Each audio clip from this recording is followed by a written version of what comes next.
PowerPlayChess, brought to you in association with Kagi.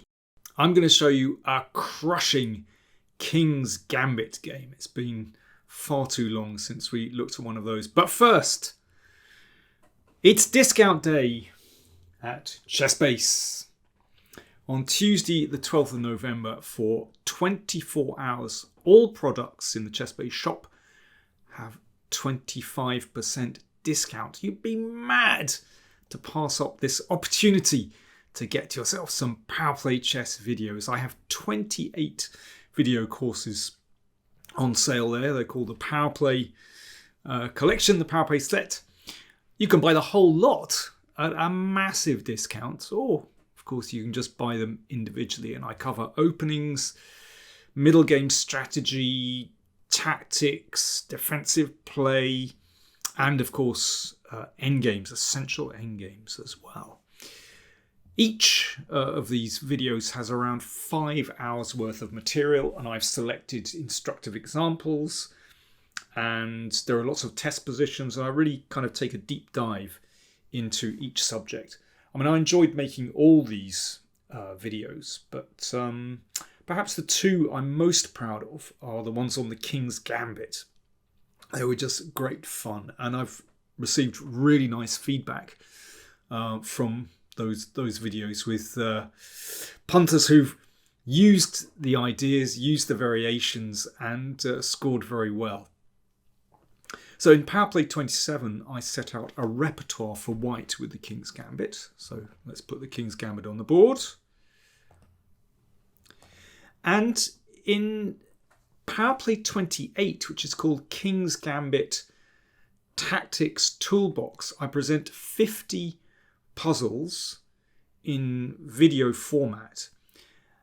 And these are all tactics that arise from the King's Gambit. And actually I link them, quite a few of the puzzles, to the repertoire. So, you know, it can be a kind of revision, and it just kind of brushes up your tactical sense before you play a King's Gambit.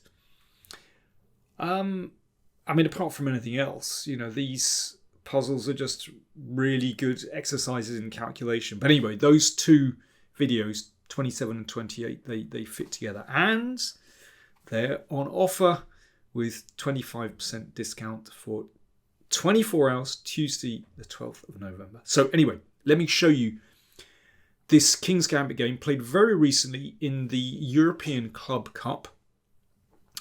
So we have two club players here, both from Germany. Adrian Schöneshofer, who's rated 2022, and his opponent playing black, Ingo Kortz, rated 2212. And this is, for me, such a typical King's Gambit game because, I mean, certainly not a perfect game, but it's complex. And that's the thing about the King's Gambit, that you present your opponent with a real challenge right from the word go. And it's so easy to go wrong. So black plays what I think is very reliable response to the King's Gambit by countering straight away in the middle. Of course, there are many ways to face the King's Gambit, but this is, I think, a very respectable one. And this is a line, of course, that I cover in the video. And Bishop c4 is also my recommendation. This was a great favourite of the English Grandmaster Joe Gallagher, who had enormous success with Bishop c4. Now in the course, I recommend castle kingside, but here, Herr Schöneshofer plays Queen e2 check. And Bishop e7 and castles. Now black should not castle here. I hope you realise why, because Bishop takes simply wins a piece. That's hanging. So knight c6, knight c3. See, that's an interesting one. You know, should black exchange knights? Will white simply recapture with the d pawn and maybe, you know, go for very quick development? That's possible. You could also capture with the b pawn and get d4 in and claim the centre. But instead, Bishop e6 played, which looks very solid, just to protect this one. And d4. castles. At this moment, white has a choice. It's possible just to exchange everything on d5 like this and take on f4, and I think that's about equal. This one is hanging, this one's hanging, but it should be about equal basically. But instead, white plays for complexity. This is very interesting. So the knight just avoids exchanges and is just kind of floating menacingly in the centre, looking at all those key squares. So that's a very interesting idea. Bishop g4 played, so now there's a threat, and c3. But this is a nice pawn chain. You can see that pawn chain really shuts out black's minor pieces.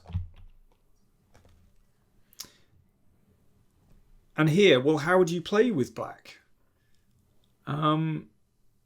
Black got very ambitious and decided that this pawn needed support. Well, it's true, if white at some point manages to recapture that pawn on f4, then, you know, it could be a very nice position. But I think rook e8 is the sensible move here, putting it opposite the queen. But g5 played. Now you have to be in the full of your health to play a move like this. Really ambitious. Supporting that pawn, and if that pawn is held, then the bishop on c1 is cut out of play. But watch what happens. h4, so white begins to chip away at this pawn chain. h6, supporting the pawn on g5. g3, so white is absolutely going for it, and this is correct strategy. I mean, the computer thinks that this is more accurate to play like that. Whatever. You know, white is playing in exactly the right way. Once black establishes this pawn chain, you have to try and break it down immediately. And this is absolutely the right way to go about it. F takes g3. This is a mistake. But black is under massive pressure. It's really hard to know which pawn to capture. H takes g5, H takes g5, and now I really like this next move. I think there are several strong moves for white here. Tell you what, why don't you have a think? How do you play with white in this position? White to play. Like I said, there's more than one good continuation here. I think, you know, one could very reasonably just recapture that pawn on g3 and then, you know, try and float the knight into either f5 or h5 later. But no, there's something really, really strong here. Cheers. You think, I'll drink. Queen g2, great move. This is such a devilish slide. So it's looking in this direction, but also this direction as well. There's a lot of pieces in between, but watch how this plays out. With the queen stepping out of the pin, then g5 is attacked. So black exchanged on f3 and played g4. So this is an attempt to close the position with f5. There are now so many winning moves for white.